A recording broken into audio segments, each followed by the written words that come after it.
क्या माहौल है इस बार यहाँ पे? जीतू पटवारी और फिर से पुरानी जोड़ी मैदान में है। जीतू पटवारी ही जीतेंगे। हर 1 किलोमीटर पे इन्होंने कलालियाँ खुलवा दी है, पूरा हिंदू समाज को खत्म कर दिया। 8 साल के बच्चे से लगा के तो पूरी समाज खत्म हो चुकी है, हमारी हर कौम।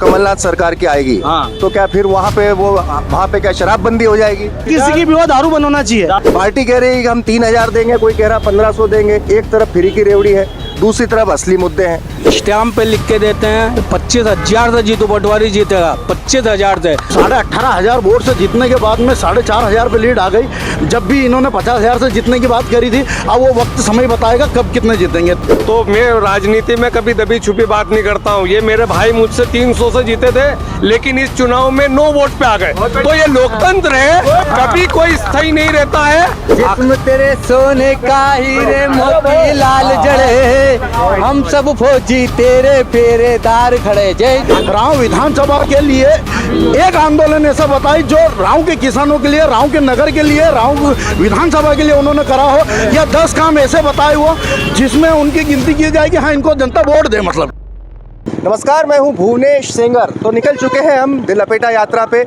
आप ये हमारे विधानसभा चुनाव की खास कवरेज हमारे दोनों चैनल दिल लपेटा पर और द लोकतंत्र पर देख सकते हैं। हम पहुंचे इस वक्त इंदौर के राव विधानसभा क्षेत्र में। राव विधानसभा क्षेत्र यूं इस वक्त चर्चित है क्योंकि जीतू पटवारी कांग्रेस से मैदान में है, मधु वर्मा बीजेपी से मैदान में है। 3 लाख के लगभग वोटर हैं। पिछला चुनाव भी इन्हीं दोनों ने लड़ा था, तब लगभग 5,000 और कुछ वोटों से जीतू पटवारी जीते थे। अब की बार ये जो इलाका है, हम जहाँ खड़े हैं, ये बड़ा मशहूर है। वैसे तो आप देख सकते हैं ये मशहूर इसलिए भी था क्योंकि मेरी पढ़ाई यहीं पर हुई और कचौरी का स्वाद लेने के लिए यहाँ आते थे। आज भी देखिए, जायका भी सजा है, सियासत भी सजी है। मुद्दे क्या हैं? चुनाव बड़ा अलग तरीके का है ये इस बार। तो बहुत सारे लोग भी यहाँ पे मौजूद हैं बातचीत करने के लिए। और जब बातचीत होती है तो उसके बहुत सारे पहलू होते हैं। जनता के बीच में नेताओं को छांटना, नेताओं के बीच में कार्यकर्ताओं को छांटना, उनके भीतर इस बात को भी टटोलना कि वो खुद भी अपनी पार्टी के मुद्दों को लेकर कितने प्रखर हैं, और दूसरा आम जनता क्या सोचती है। इसी बात को लेकर हम यहाँ पर अपनी बात को रखने आए हैं, इसी बात को लेकर लोगों से बातचीत करने आए हैं। बहुत सारे लोग हमारे साथ मौजूद हैं। जनाब, क्या नाम है आपका? प्रभु यादव। प्रभु यादव जी, हाँ। क्या माहौल है इस बार यहाँ पे? जीतू पटवारी और फिर से पुरानी जोड़ी मैदान में है, तो क्या जीतू पटवारी ही जीतेंगे। चलो वो तो कह दिया आपने, जीते हैं। मुझे लगता है आप कांग्रेस से है, थोड़ा है ना। और कुछ पूछो ना यार भैया, विकास ये बात छोड़ो। ये बताओ भैया, क्या स्थिति है यहाँ पे? क्या भाई, शहर का इलाका है, ऐसा इलाका है जो कभी गांव हुआ करता था, नया नया शहर में शामिल हुआ। अब बताओ, असली बात बताना यार भैया। असली बात तो मैं एक ही चाहूँगा भैया, विकास तो क्या है, कैमरा उधर, आप पूरे देश में चल रहा है विकास। विकास का तो टेंशन नहीं, GST इतना दे रहे हैं लोग, टैक्स इतना दे रहे हर आम आदमी। पर बात ये है, जो इन्होंने विकास क्या करा है 20 सालों के अंदर। कांग्रेस के समय हर 40 किलोमीटर पे विकास हुआ करता था, पर इनके समय हर 1 किलोमीटर पे विकास हो रहा। अब पूछो कैसा? हर 1 किलोमीटर पे इन्होंने कलालियाँ खुलवा दी है, पूरा हिंदू समाज को खत्म कर दिया। 8 साल के बच्चे से लगा के तो पूरी समाज खत्म हो चुकी है, हमारी हर कौम, हर समाज के बच्चे खत्म हो चुके हैं हमारी समाज के। नहीं, लेकिन शिवराज जी तो हाथे बंद करा दिए कह रहे हैं। उमा भारती ने तारीफ। हाथे बंद करवाने से क्या होता है? खुलवा दी, हाथे बंद करवाने से क्या हुआ होता है? वाइन साहब तो खुलवा दी जगह जगह, हर 2 से 3 किलोमीटर के बीच में वाइन साहब है। आज कितने एक्सीडेंट हो रहे हैं? आप सुनो मेरी बात, दीपक सुन ले मेरी बात तो सुन। हर पूरे मध्य प्रदेश में आप हर दवाखाने में जाओ, आप जिला अस्पताल में, हर 18 साल के बच्चे, 35 साल के हर बच्चा आपको एक्सीडेंट में मरता हुआ मिलेगा आपको। क्योंकि मेरे साथ हादसा हो चुका है मेरे परिवार के अंदर में। इसके लिए शिवराज सिंह चौहान को मैं गलत मानता हूँ। नहीं, अब एक बात बताओ, अगर कमलनाथ सरकार की आएगी तो क्या फिर वहाँ पे क्या शराबबंदी हो जाएगी? शराबबंदी करवाएंगे, होना चाहिए। अरे भैया 40 सुनो, सरकार किसी की भी वो दारू बंद होना चाहिए, दारू बंद होना, शराब बंद होना चाहिए देश से। हिंदू समाज खत्म हो चुकी है। सारी समाज है, हिंदू समाज ठीक है, सारे समाज। हाँ, सारे समाज की बात है। वास्तविकता देखा जाता है आज हर कि घर के अंदर एक मिनट। नहीं, ये मेरी बात- आपने जो बात उठाई, मेरी बात सुनो। अंदर माता पिता है ना बेचारे इंतजार करते ये हैं जो समाज आपने के। बात उठाई है ना, ये कांग्रेस के घोषणा पत्र में भी नहीं है। हम चाहेंगे कि कांग्रेस के नेताओं तक ये बात जाए, जो आप यहाँ पे सब लोग इकट्ठे होकर बोल रहे विरोध करेंगे उस चीज का, दारू का तो हो। जी भैया, खुला विरोध। भाई साहब, आपका नाम बताइए पहले। मेरा नाम डॉक्टर हैदर मंसूरी है। ये डॉक्टर साहब, और देखिए, एक डॉक्टर पढ़ा लिखा होने के नाते देखिए, मेरा जो मकसद होता है कि कम से कम सही व्यक्ति को चुना जाए। ये चुनाव जो विकास हो रहा है, जैसा कि पूरे कांग्रेस के लिए मुस्लिम समाज पूरा निर्धन बिल्कुल वोट देता खुल के, पूरा 100% वोटिंग होती है। मुश्किल से 1 या 2% लोग जो पीछे वोट देते हैं। तो मेरा ये विधायक जी जो चुनाव लड़े उनसे पहला निवेदन, उनसे क्वेश्चन भी है कि आप जिनको अपना परिवार कहते हैं, सबसे पहले जिस वहाँ पत्थर मुंडे में जाकर देखिए, वहाँ नाली गंदगी पड़ी हुई है, कोई ड्रेनेज की व्यवस्था नहीं है, लाइटिंगें नहीं है, और भर पल्ले बोलते साहब मेरा परिवार, तो ऐसा परिवार का आपने ध्यान दिया? आज इस राव में आप खड़े देखिए, गांधी चौक है, गांधी चौक पूरा विकास हमारी नगर परिषद ने काम किया। और राव की जो सबसे मेन गंदगी बस्ती थी जो कमल नगर, उसकी मेन सड़क का भी हमारे विधायक मधु वर्मा जी ने उसका ओपनिंग किया कि गांव की जो बस्ती पूरी रोड बनाई जाए। और मधु वर्मा जी ने वहाँ को पत्थर मुंडे के लिए भी 10 से 12 करोड़ की प्लानिंग करी कि वहाँ पे गंदगी जो नालियाँ हैं उसको सुधारा जाए। तो यही मेरी निवेदन है कि जो भी जनता और जो मुस्लिम समाज और दूसरे जो व्यक्ति जो वोट में अपना मत का प्रयोग करें, ध्यान रखें और उसका पूर्ण रूप से सही इस्तेमाल करें। सही इस्तेमाल करें, ये बिल्कुल आपने ठीक किया। वो सही इस्तेमाल कैसा होता है कि जब आदमी मुद्दे पे वोट देता है। तो अब मुझे एक बात बताइए, आप मुस्कुरा रहे हैं बहुत। अरे नाम बताइए। भरत पाटीदार। भरत पाटीदार जी। पाटीदार जी, आप तो बिल्कुल कृषक बैकग्राउंड से आप आते हैं। ये एक बात बताइए, इस बार जो मुद्दे हैं, पार्टी के मुद्दे अलग हैं, मैं जहाँ जा रहा हूँ स्थानीय मुद्दे अलग हैं। पार्टी कह रही है कि हम 3000 देंगे, कोई कह रहा 1500 देंगे। एक तरफ फ्री की रेवड़ी है, दूसरी तरफ असली मुद्दे हैं। इन सब के बीच में कांग्रेस की कर्ज माफ़ी भी है, फ्री हाउस पावर है। लेकिन असली क्या है, असली स्थिति क्या होती है? भाई साहब, वास्तु स्थिति ये है कि भाई जो पिछली बार जितने भी कांग्रेस गवर्नमेंट ने 15 महीनों की सरकार में जितने भी वादे किए थे, भले वो कर्ज माफ़ी हो या जितने भी भाई जैसे बोनस देना हो गेहूं पे, अभी आपने देखा होगा कि भाई हमारे माननीय क्षेत्र के विधायक जीतू पटवारी जी बोल रहे थे शिवराज जी से कि भाई 3000 रुपये समर्थन मूल्य होना चाहिए गेहूं हाँ, का। 2600 करते वादा किया। कांग्रेस ने इनके घोषणा पत्र में सिर्फ 2600 किया।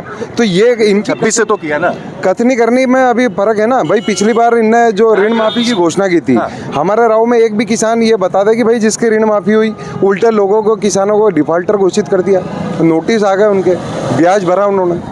लेकिन बीजेपी ने तो कोई कर्ज माफी की घोषणा नहीं की है। नहीं की। बाकी उसके अलावा भाई 0% पे ब्याज ऋण मुहैया कौन करा रही है? भारतीय जनता पार्टी करा रही है। इसके पहले 17% हम ही लोग देते थे कांग्रेस गवर्नमेंट में। ये इतनी सारी बातें इनसे पूछ लेता हूँ भैया, जब आपकी अब इतनी सारी बातें हो गई है तो एक तो आप सहयोगी ने कहा कि भाई शराबबंदी होना चाहिए, वो तो घोषणा पत्र में है नहीं। विकास को लेके जो बात है, ये भी कहा जाता है कि जीतू पटवारी जी बड़े नेता हैं, वो बाहर ज़्यादा उनका वक्त बीतता है, यहाँ कम बीतता है। यहाँ क्या स्थिति है? देखो, जीतू पटवारी अपने आप में कार्य कर रहे हैं, जब भी जनता ने उन्हें मौका दिया है। और निसंदेह ये जो मुद्दे यहाँ पे सड़क नाली के आते हैं, स्थानीय प्रशासन के कई मुद्दे रहते हैं। जीतू पटवारी ने काम करा, जो मुद्दे को उठाया, प्रदेश स्तर पर हर मुद्दे को उठाया। और विपक्ष के जो नेता की भूमिका थी, उन्होंने 100% ईमानदारी से काम कर जनता से सतत सुख दुख में जुड़े रहने का कार्य करा, जो सबसे ज़्यादा महत्वपूर्ण है। काम जितने हुए उनकी प्राथमिकता हो रही, बराबर एक प्रोटोकॉल जो रहता है उसके तहत उनके पत्र गए, शासन की स्वीकृति है। लेकिन अब हारे हुए यदि जो उम्मीदवार है वो भी आके उसका अपना गुणगान करे तो सरकार है जो चाहे वो कर सकते हैं। लेकिन यहाँ पे सत्ता की बात आती है, विकास की बात है, तो ऐसा नहीं है। जीतू पटवारी जी भी मंत्री रहे, ये कोई पूरे 5 साल कांग्रेस विपक्ष में नहीं रही, 11 महीने रही, 15 महीने रही, लेकिन काम करने का तो अवसर मिला। 15 महीने का अवसर मिला, बिल्कुल निसंदेह 15 महीने उसमें अवसर मिला और प्रतिनिधित्व मिला, मंत्री पद मिला। बीजेपी ने तो मंत्री पद नहीं दिया ना। बिल्कुल। तो उस समय जो उन्होंने काम स्वीकृत करे तो उसमें तत्काल जो काम हुआ, बजट का सैंक्शन हुआ और सरकार गिर गई। तो स्वाभाविक है उसमें समय में प्रक्रिया लगेगा। उस 15 महीने में तो काम हो नहीं जाएंगे कि जब फरवरी में सरकार गिरी और जो उस समय जो बजट हो गया था, उस समय के बाद कोरोना काल और जो कॉलेज के या सड़क के जो पुल के पैसा आया, उसी समय का सैंक्शन, उसी समय का कार्य। तो ये आप भी समझते हैं इस प्रोटोकॉल व्यवस्था को कि जो आज करा है, पूरा पैसा करा है, तो उसके लिए 2 से 4 महीने का समय तो लगेगा। समय लगेगा। चलिए, हाँ बोलिए। 15 महीने में भी जो है लोकसभा की आचार संहिता भी लग गई थी उसमें।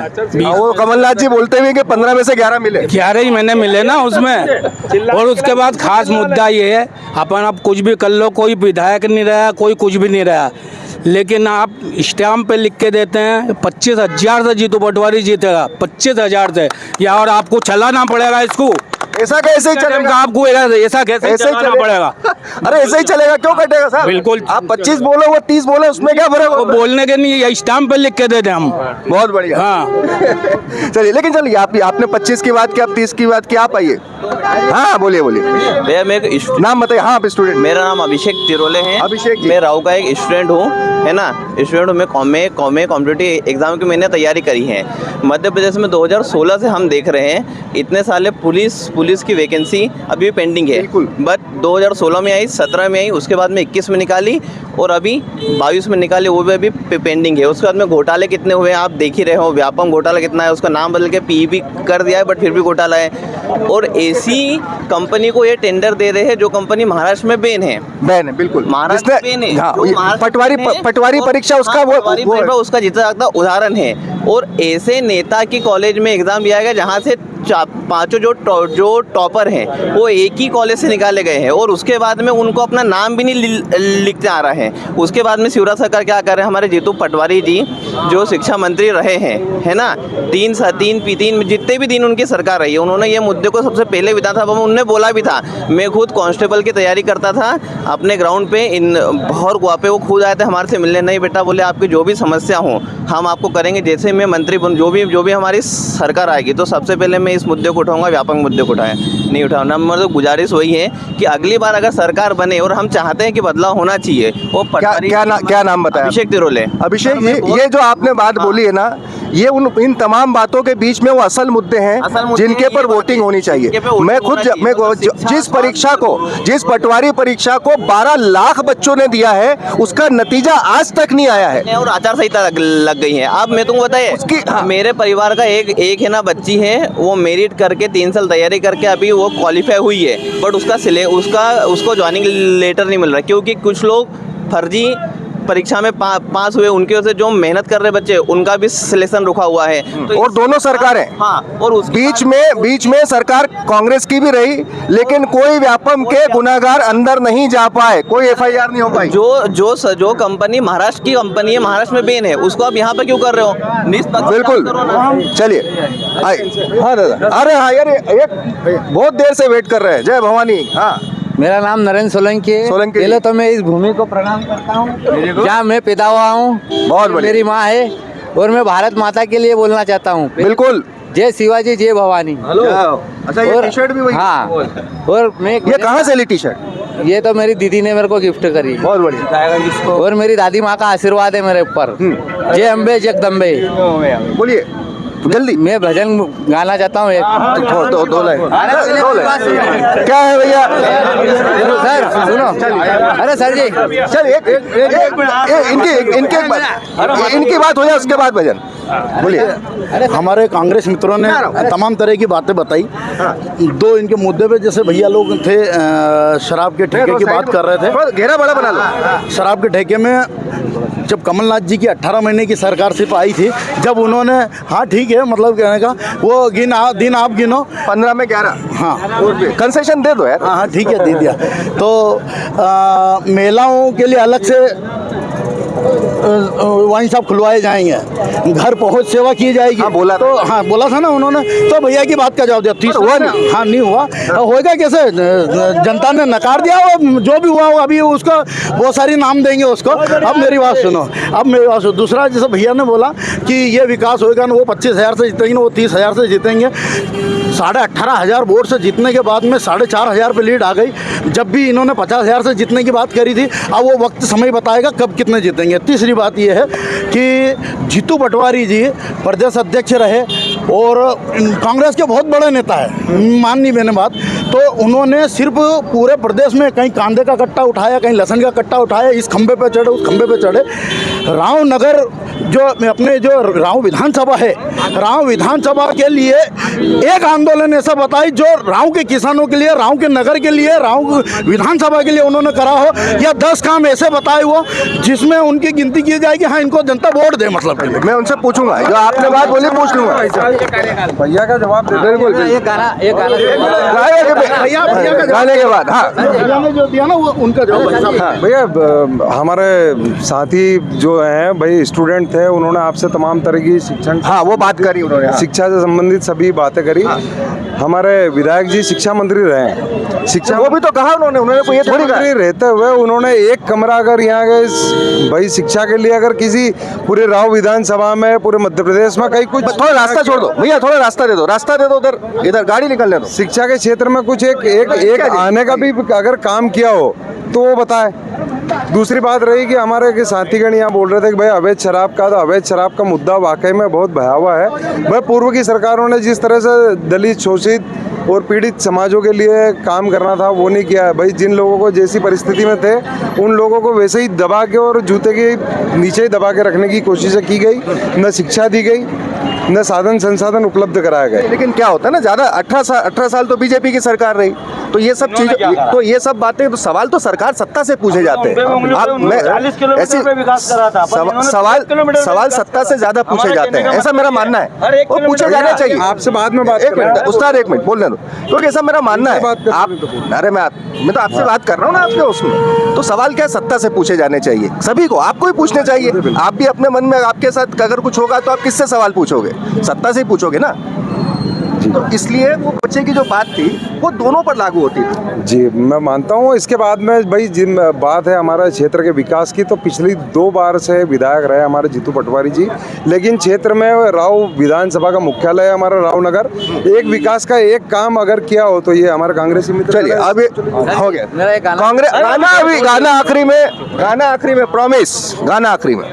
जिस्म तेरे सोने का हीरे मोती लाल जड़े, हम सब फौजी तेरे फेरेदार खड़े। जय महाराज, जय माता दी। चलिए हाँ फटाफट जवाब दीजिए, फिर मैं हम लोगों से बात करूँ। सर जैसे मेरे भाई ने भी कहा कि 18,000 की लीड 5,500 पे आ गई, तो मैं राजनीति में कभी दबी छुपी बात नहीं करता हूँ। ये मेरे भाई मुझसे 300 से जीते थे, लेकिन इस चुनाव में 9 वोट पे आ गए। तो ये लोकतंत्र है, कभी कोई स्थायी नहीं रहता है, सदैव काम पे रहता है, व्यक्ति पे बदलाव होता रहता है। बदलाव क्या आते हैं? लाडली बहना आपने चालू करी, 18 साल आपकी सरकार, तब आप कहाँ थे?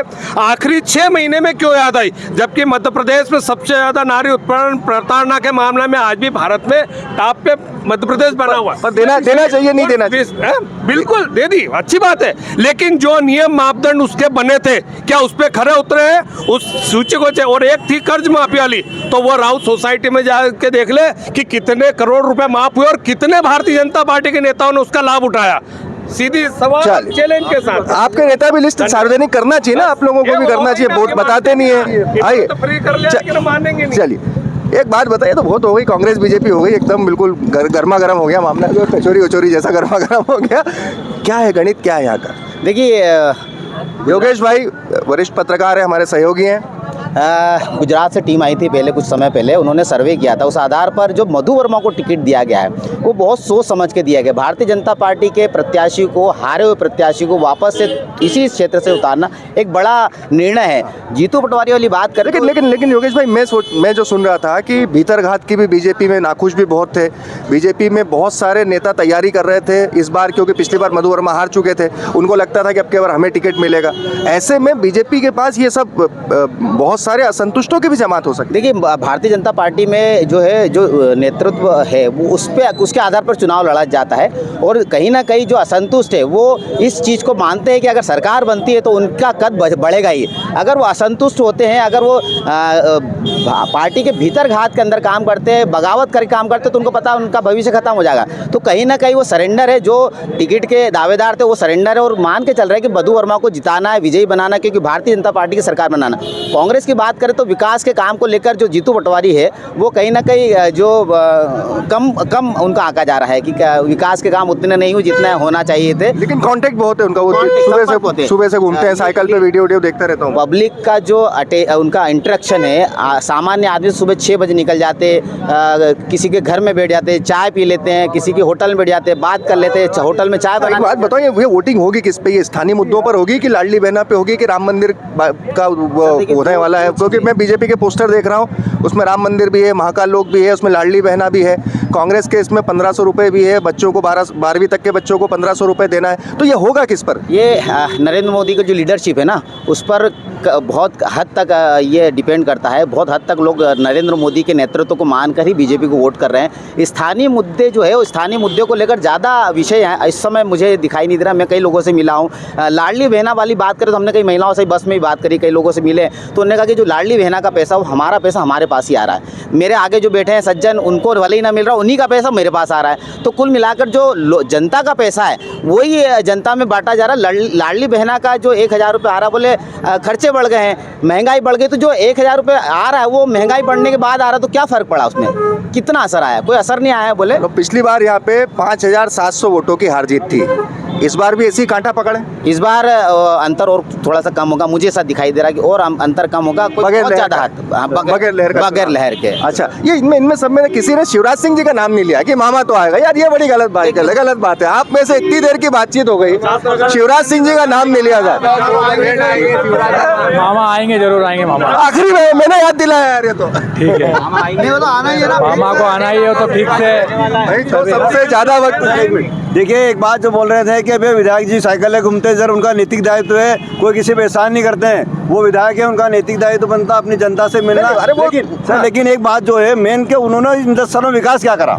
भाई स्थानीय चुनाव है, स्थानीय तो बात करना चाहिए। और अपने जो मतदाता उनसे भी मैं निवेदन है कि जो विधायक नहीं था मधु वर्मा जी, मात्र 4000-5000 वोट से हार हुई थी। अच्छा, पूर्ण रूप से सक्रिय है। अच्छा, एक बात बताओ, जनता शिवराज जी को वापस लाने के लिए वोट करेगी नहीं करेगी? बिल्कुल 100% करेगी। पार्टी तो बोल ही नहीं रही है। पार्टी बोल रही है, सरकार साथ में, पार्टी साथ में।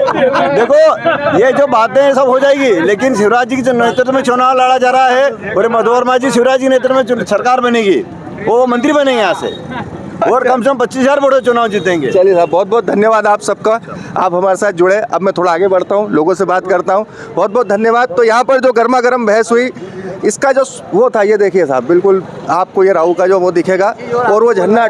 अरे भजन हो गया, गाना हो गया गुरु मेरा एक और आप रुके हो भाई साहब। अरे यार तुम एक मिनट इधर आओ। आम आदमी जय जगदीश जगन्नाथ, भक्त पसारे हाथ, बहुत बढ़िया, धर्म की जय हो। ये बताओ, चुनाव में क्या लगता है, किस तरह से लोग मुद्दों पे बात करते हैं, नहीं करते हैं? क्या नेता बेवकूफ़ बनाते हैं? नेता तो बेवकूफ़ी बनाते हैं भाई साहब, और लपेटते हैं। हाँ, तो ये टाइम जो है जनता जो है नेताओं को लपेटने का है। वो बिल्कुल लपेटना चाहिए। कौन आएगा लपेटे में? जनता के लपेटे में कौन आएगा इस बार?